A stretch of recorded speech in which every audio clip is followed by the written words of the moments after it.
We'll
be right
back.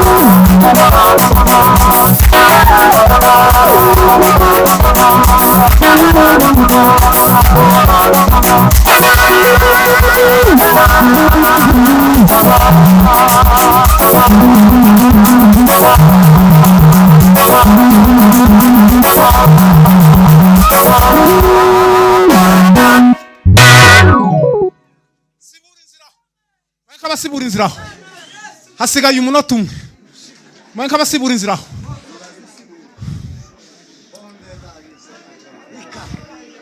muvuge ngo Yesu ni umwami. Yesu yadukoreye ibintu bikomeye. Imana ihimbazwe kuko yaduhaye Yesu tukaba dutaramye mu gatatu, ejo tukazotarama mu kane, ejo bundi twagira umukutano, kandi dufite ibintu byinshi byotuma tutishima. Ntimubizi biri hirya no hino, ariko kubera gusa ko Yesu yatanzwe igitambo gikuru. Haleluya! N'ibyishimo gusa byacu biba. Zamuri Imana ishobora cyane. Koraho papa. Kora.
Tuvuge cyane haleluya.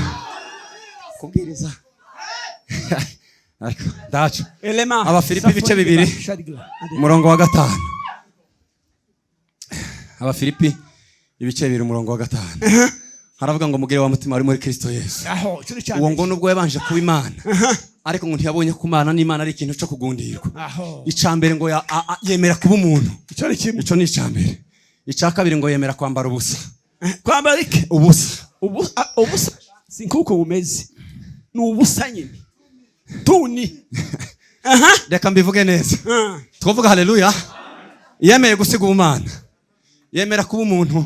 Yemera kwambara ubusa. Yemera gupfa apfurfurwa gashinyaguro. Yemera gupfurfurwa ibivume. Imana ibaha umugisha. Icyanyuma waruvuze ni kishi? Ndetse urupfu rwa hehe?